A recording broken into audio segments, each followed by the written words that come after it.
Hello tout le monde, j'espère que vous allez bien, que le ramadan se passe très bien pour ceux qui le font.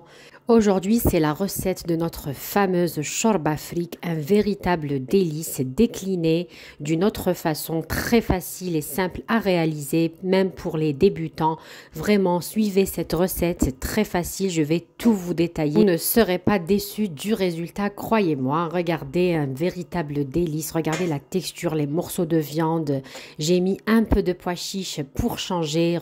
Regardez-moi la couleur de la shorba, un véritable délice. Entre parenthèses, n'oubliez pas de me laisser le petit like si important pour moi, pour m'encourager, de vous abonner si mon contenu vous plaît. De shorba afrique revisité, j'ai déjà partagé avec vous des recettes de shorba afrique. Je vous laisse le lien en barre de description.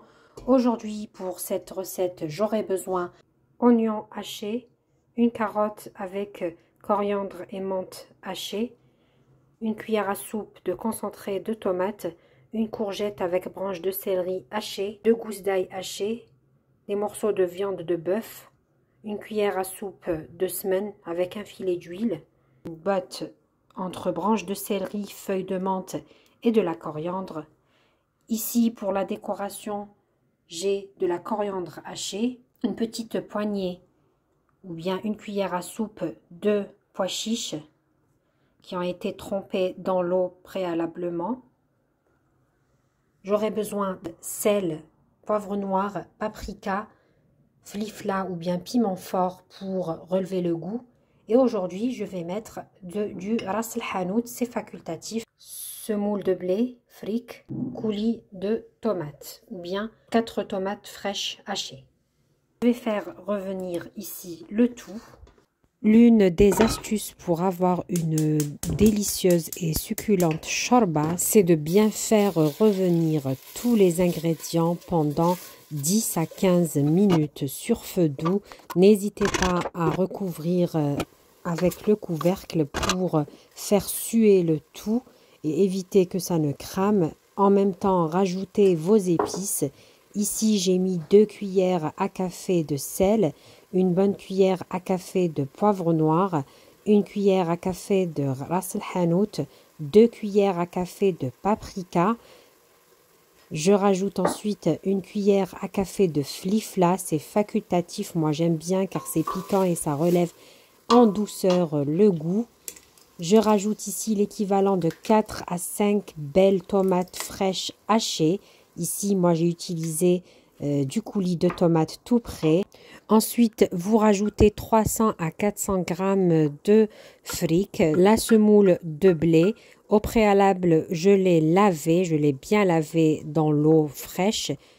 Et ensuite, je viens la rajouter, la laisser mijoter en tout début de recette. Je rajoute ici presque 3 litres d'eau bouillante. Oui, la quantité, c'est bien 3 litres.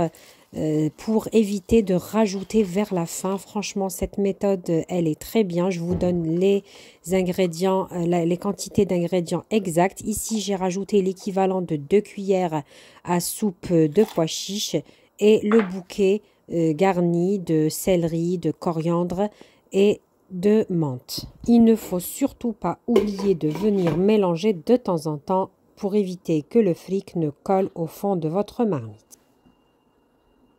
Une autre petite astuce, dans un petit ramequin, vous mettez une cuillère à café de ras el hanout, une cuillère à café de flifla, une cuillère à café de sel, une demi-cuillère à café de poivre noir. Le sel, bien sûr, il faut rajouter car on n'avait mis que 2 cuillères à café en tout début. Et vous préparez aussi votre coriandre haché, vous le mettez de côté. La petite astuce, c'est que vers la fin, on vient rajouter ces épices. Je réserve de côté. Entre-temps, 20 à 30 minutes plus tard, je vais rajouter un piment fort. C'est facultatif, mais ça va vous donner un meilleur goût, je trouve.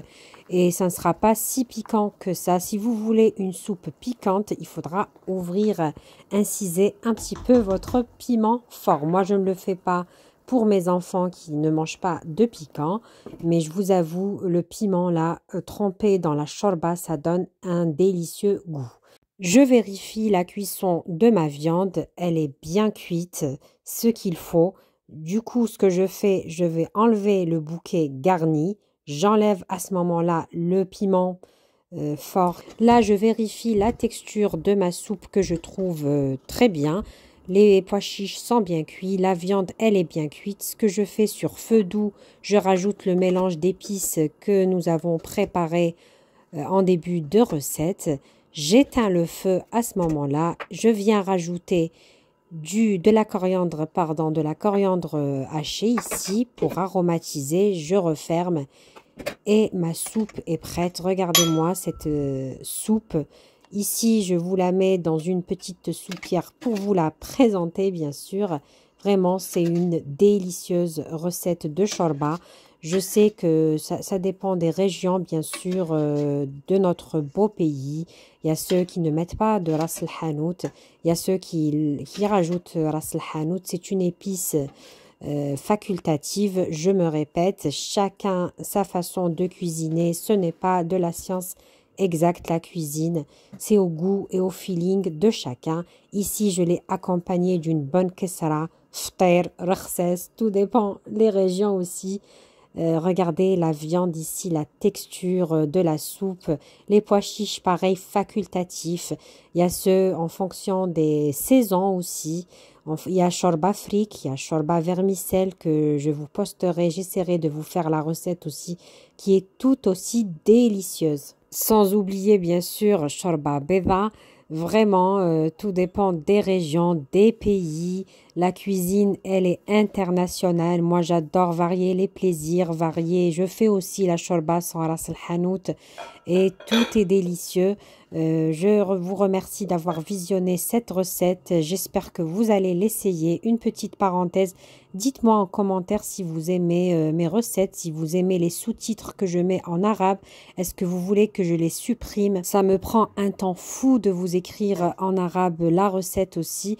Dites-moi si c'est utile ou pas. Sinon, j'arrête d'écrire. Je n'ai aucun retour par rapport à ça. Aidez-moi, s'il vous plaît.